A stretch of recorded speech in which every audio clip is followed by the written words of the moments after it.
Thanks for stopping by the Joe Pags Show. Great radio stations across the land, Newsmax TV, iHeartRadio 2, joepags.com. Go check out the station list. I must have added 5 or 6 stations yesterday, so go and check that out. Glad to have you along for the ride. 1-800-383-9624. And again, joepags.com for Facebook, Twitter, Instagram, email, all of that stuff right there. I want to go to the phone lines talking about the fact that this officer in Tulsa, Oklahoma, the officer's name is Betty Shelby, was charged with first-degree manslaughter in the death of a motorist who I guess broke down or stopped in the middle of the street. Something was going on where he was stopped in the middle of the highway with his SUV. Terrence Crutcher, 40 years old, she shot and killed him. We're not sure why. We don't know the details, but the DA in Tulsa, Oklahoma thought there was enough information available, enough evidence available to charge her with first-degree manslaughter. And as he said, and as is correct, innocent until proven guilty. So let me go to the phone lines to see where you are on that decision, and also a bit of a mini rant that I want on at the end there, because again, these communities need to realize that if you're inviting a racist organization to your meetings to try to solve race problems, you're not going to really help out at all. In fact, you're going to hurt. You're empowering an organization that is based in hate, and that's not okay in my book, not in my America. Let me go to Justin in Minneapolis. Hi, Justin. What's going on? Hey, thanks for taking my call. It's good to talk to you. And I had called in the other week and was talking to you about, police being gun shy, right? With that situation we were talking about where a lady police officer had backed off. And I think, I was listening to all of your comments the last segment, and I really think these people, they do want anarchy, and they do just want to cause trouble. And it is very peculiar to think about, well, why one situation in Tulsa and not the situation in North Carolina? Right. Why is there rioting happening there when, maybe there's a little more justification? I'm not saying there's justification, but you know what I mean. Yeah. In Tulsa, that's more questionable. And also, I just want to make sure that we're clear. Also, the Tulsa situation was a white officer and a black victim, or a black person who was shot. Yeah. In Charlotte, you've got none of those components. So why that's the race outcry doesn't make any sense. And the Black Lives Matter thing is interesting. I'll give you interesting couple ties to this. Is that I think by their nature they want to cause the racial strife, the problems, right, et cetera. I don't think they're really there to solve the problem. And I find it interesting, down in your neck of the woods just the other week in Houston, there was a chapter leader that was robbed at gunpoint. And what did he want? He wanted more police patrols in his neighborhood after that happened. Right. It's really interesting how they flip around when it's that. And just one other point on to tie it back even to the terror front that I think is an ironic point is, back here in Minneapolis, as you know, with the terrorist incident the other weekend at the mall, you don't hear, it's funny how we're all on the same page when it comes to terror. You don't hear anything about that white police officer that shot that black Somali person in the mall and justified all that it is. Right. But you don't hear any protests about that. They're very picky and choosy. So it's just kind of interesting. But hey, one other kind of lighthearted point when you were saying about putting up with Kerry these past 10 years. Yes. We pray for you, man. We feel your pain and what you have to endure every day. Greatest call ever in the history of radio. That man. No. He gets an anti-Rick roll. Give me a break. He gets an anti-Rick roll. That was the best call ever. All right, so the worst. Thank you, Justin. I think it was very, very well stated. Interestingly, what he brought out was there was no outcry over killing of the terrorist who was from Somalia, who was a black man, who was a Muslim, who was asking if people were Muslim before he stabbed them or didn't stab them. There was no outcry because there's some star chamber somewhere. There's some gathering of people, maybe 5, maybe 10, maybe 15 people who decide, yes, we should protest that one. No, that one's okay. This one, not really. Okay, they charged her, cool. We'll leave that one alone. Here, no racial component at all. Doesn't really matter. Let's go and do it anyway. So it's like there's some small group of people somewhere deciding where will we make the best hay? Where can we get more votes for Hillary Clinton? Where can we get more power and control in central government? Where can we install martial law and then somehow blame it on Trump? I really do believe that goes into all of it. There is an overlording power somewhere, and it's several people that are involved that are pulling the strings here. And if you give an organization $100 million, or George Soros, finances a hate-filled group, that group will do whatever the Star Chamber or the leader of the leader of the movement says do. Doesn't really matter what it is. If they're getting financed and funded, just do it. 1-800-383-9624. Back to it's going to be Butch in San Antonio. Hi, Butch. What's going on? How you doing? Living a dream, man. What's happening? Okay. Now, if you look at the video, Officer Chelsea could not see that the window was closed. All she could see from her angle was that he was coming up to the side of to the driver's side of his vehicle. Yeah. And you can see where he leans forward, probably just leaning to rest, but there is no way that she could tell that he was reaching for something in the front seat. Now, well, I mean, I did look at the video. Well, hold on, Butch. I looked at the video. You can't see what she sees. I can't see what she sees. By the angle, it appears to me that she would be able to see his arm either going into the vehicle or reaching for a gun or reaching for something. I don't see that happen. I'm not, maybe you do, but I don't. Okay. See, I put 4 years in recon in the Marine Corps. Sure. Thank you. Back in 69, 70. And we always had whoever would be the first in the squad, whoever was the first one to notice something, he would initiate the assault. Well, of course, Because but I mean, guys, listen. I thank you for your service, and you're absolutely right. In a theater of war, this is in the middle of a street in Tulsa, Oklahoma, and this guy wasn't necessarily the enemy that was trying to shoot back.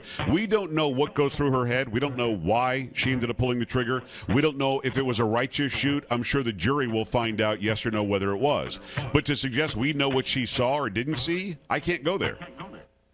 Okay, that's cool. You know what I'm saying? Anyway, that's all I wanted to say. All right, Butch. It's the angle. And remember, last week or a couple of weeks ago, an officer was fired for not doing his duty. I got you. No, he's absolutely right. There was an officer fired. We talked about it right here in this program because he didn't shoot somebody who was, in fact, armed. I mean, I think there's a different story there, but I appreciate you calling in, Butch, with your perspective. I don't know that we can make a comparison to fighting a war in Vietnam or Afghanistan or wherever, because in that instance, we know who the enemy is. In that instance, we know that we're at war and somebody's going to get shot if you're going to win the war. This one, it's in the middle of a street in Tulsa. I don't know what the situation was with this guy, with Terrence Crutcher. I do know he's dead, and I know the DA charged the police officer who shot him. We'll find out after the trial happens what exactly went down and what evidence is known and what's not. But I can't talk about what angle she had and what she thought he was doing with his hand, and maybe he was leaning over here. I don't know. And again, she saw something that said time to shoot. I think that we'll find out in due time why she thought that should happen. Let me go back at it. Say hi to Daniel in Topeka, Kansas. Hi, Daniel. What's going on? Welcome. I'm Daniel Green from Topeka, Kansas. Hi, Daniel. And this is the city that desegregated schools. You know. Sure. And you know, I as a white man, I go like, what more can we do for black people? I mean, we've done everything. But we can do with civil rights and all of that. And you know, when I was going to school in high school, I went to a basketball game. Yeah. And the downtown high school that had a predominantly black team was beating the hell out of us, and everybody threw bananas on the floor. That's not funny. That's horrible. Get out of here. How's that funny? I know I look at it back on it now because I got out of there. I thought I'm never going to go to another, sporting event in my high school. And then I went to Job Corps in Kansas City, Missouri.